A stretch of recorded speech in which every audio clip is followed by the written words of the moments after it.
Today, I am going to explain a movie called The Princess of Montpensier. Autumn 1565, France.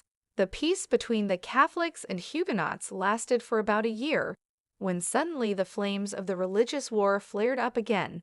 On the battlefield, Catholics finish off the wounded and hide in the house. The Comte de Chabannes, with several assistants, was in ambush and is pursuing them in order to avenge the outrages and the suffering they have brought. Surrounding the house, they fire several shots at the windows, after which they burst inside and a battle begins, during which not only men, but also children die.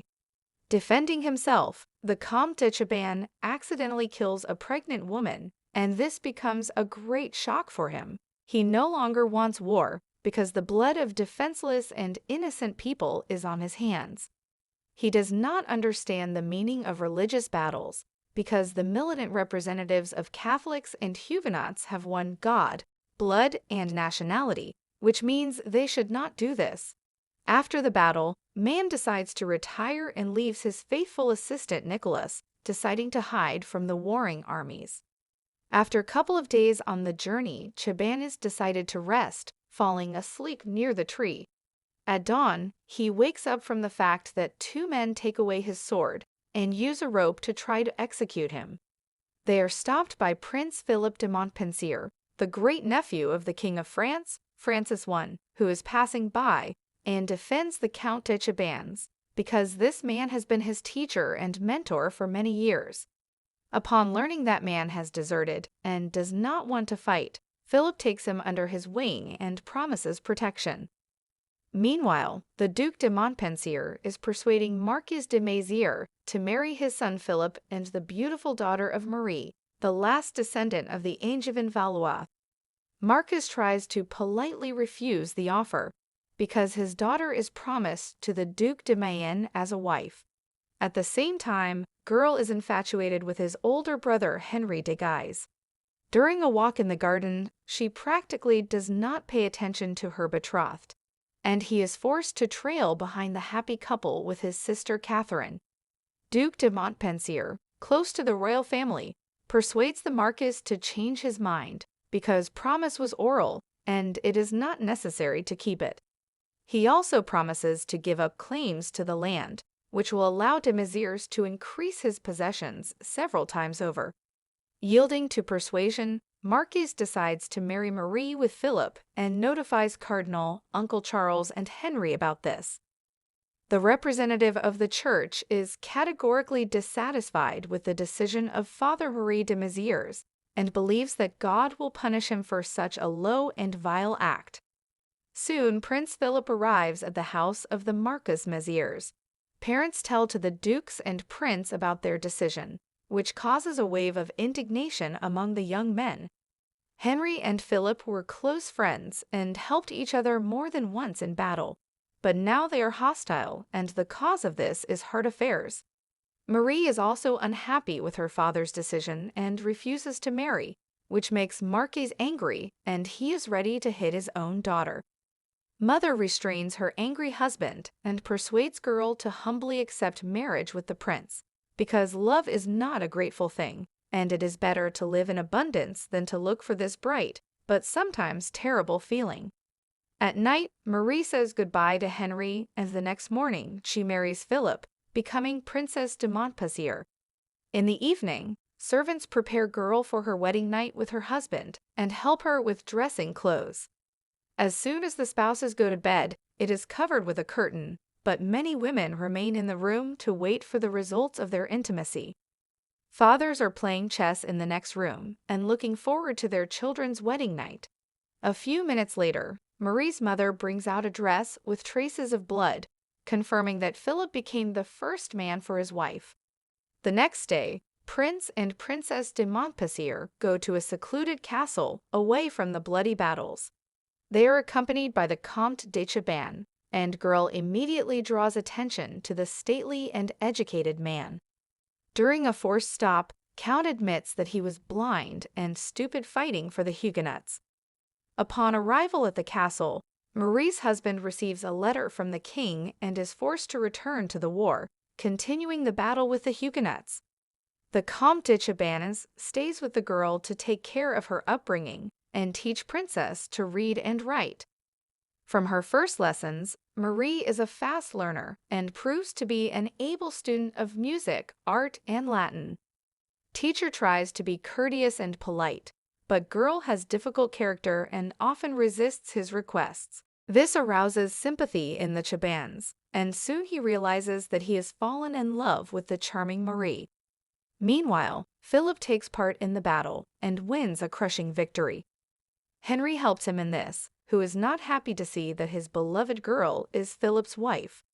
Marie feels boring from being alone and sees how servants in the castle making love. This causes her vicious thoughts, and girl tries to get rid of them, considering it a sin. She shares these thoughts with Chabannes, and he convinces her that there is nothing wrong with this in defiling faith in God. A couple of days later, a merchant arrives at the castle selling cosmetics, perfumes, and jewelry. He also brought fresh news telling about the great exploits of Henry. The Comte de Chabannes notices Marie's interest and asks her to be careful, because old feelings can harm the princess's marriage. After the hunt, girl must divide the prey among the people, but she does not dare to do this because of the fear of blood. Chabannes helps butcher the boar and explains that one should not resist simple and understandable things for a person. Faith and love are two different, but at the same time similar feelings, because we are blindly guided by them, although we are not able to explain the reason for their occurrence. Conversation is interrupted by the news that Philip needs his teacher and calls him to the front line. Next day, the Count departs for Prince de Montpensier and realizes that he does not need him in battles. Philip regrets his decision and inviting Count to the battlefield, but decides to introduce the mentor to Duke of Anjou, the king's narcissistic brother and heir to the throne. The man plans to strengthen his influence and learns the Polish language in order to marry the daughter of the Polish king. A little later, Philip returns to the castle, but Marie acts distant and does not allow herself to be touched. Communicating with the Comte de Chabannes, the Prince de Montpensier learns that his wife has learned to write. This causes him to feel jealous and afraid that the princess might be writing letters to someone else. Mentor asks Philip to calm down, because Marie is faithful to him, but she needs time to get used to thoughts of marriage. Next morning, Prince receives a letter from his father. The Duke's ailing wife has died, and he invites his son to Paris to support him in difficult times. Duke of Anjou, accompanied by Heinrich de Guise, got lost. Once at the reservoir, men notice the charming Marie, and King's brother does everything to get to know the girl. Duke of Anjou is depraved and dreams of a girl who smiled at her. He showers Marie with compliments at the first meeting and during dinner at the castle of the Prince de Montpensier. Philip is jealous of his wife and, after the feast, makes a scandal by raising his voice at Marie. Duke of Anjou tries to distract the prince and he leaves. In the morning, Philip wanted to make peace with Marie, but he did not dare and left to Paris without saying goodbye. Duke of Anjou noticed the tension between Henry and Marie. He decides to talk to Henry in person to make sure he doesn't stand in his way and get the girl's attention. Soon Philip sends a letter to Marie and invites his wife to Paris. Here she meets her friend Catherine de Guise, sister of Henry and Charles. She also learns that the Duke of Montpensier decided to marry Catherine, which means that she will become not only a friend for Marie, but also a mother, which causes laughter and joy among the girls. At the solemn event, many notice attention to the girl, both from Henry and from the Comte de Chabannes. Duke of Anjou is also not indifferent to her. Therefore, he forbids spreading rumors and protects the honest name of Marie. A little later, he invites her to a meeting with his sister, Queen Catherine. In the waiting room, girl crosses paths with Henry and Philip notices this. In a fit of jealousy, he challenges him to a duel to be held in the courtyard. Once on the street, they fight for Marie's heart, but they are stopped by the Duke of Angers and promises to kill both if this happens again. In the Louvre seething with intrigues, Princess de Montpensier meets with the queen surrounded by astrologers. Catherine is very educated and has unusual abilities. She sees that the girl's soul is torn apart because she needs to make a difficult choice between 4 men who are in love with her. Among them is a jealous husband, the Comte de Chabannes, the vain Duke of Guise, and the Duke of Anjou, who dreams of having fun with Marie. So far, girl cannot decide, because in the raging world of passions, she is afraid to make a mistake and choose someone who will not be able to make her happy. After meeting with Queen, Marie runs into Henry. During the conversation, couple hides from prying eyes and kisses. Girl knows that Henry is caring for a relative of the Queen, but he denies this and swears eternal love. Marie is pleased by this, and she is unable to hide her smile. Count de Chabannes is worried, because everything is written on the girl's face, and Prince Philip will kill her if he realizes that his wife is cheating on him. At the evening celebration, Marie spots Henry wearing a golden mask and follows him to talk. Catherine tries to divert Philip's attention. Princess de Montpensier speaks of her feelings and invites the masked man to meet, unaware that this is not Henry, but the Duke of Anjou. Upon learning the truth, he promises the conceited Duke of Guise to kill him for having fooled him and rejected a relative of the royal family. After that, he instructs the assistants to stop Philip and bring Marie to him, who is waiting for Henry. The Duke of Anjou exposes the liar and traitor Henry, telling that he is going to marry another girl. Philip goes mad with jealousy and tries to hit his wife, but the Comte de Chabannes holds back his anger.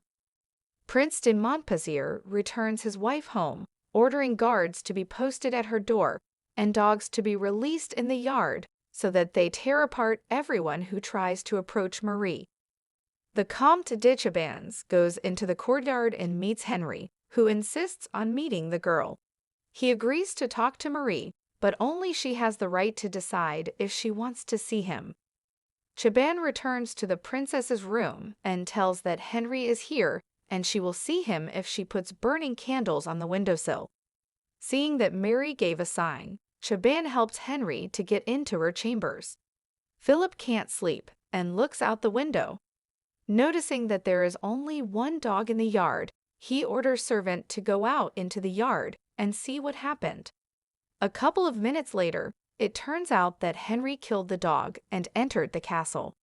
Philip rushes to his wife's bedroom, but Chabannes gets there early, forcing Duke of Guise to hide. He defends Marie and says that they were alone. Philip, in a fit of jealousy, kicks out his mentor and promises that he will not spare him next time. Chabannes leaves house of the Prince de Montpensier forever, and Marie makes love with Henry, who is hiding in a secret room. The next day, Princess returns to the distant castle. Comte de Chabannes begins a miserable existence and gets a job as a groom. Having lost everything, he decides to confess his feelings to Marie and writes a farewell letter.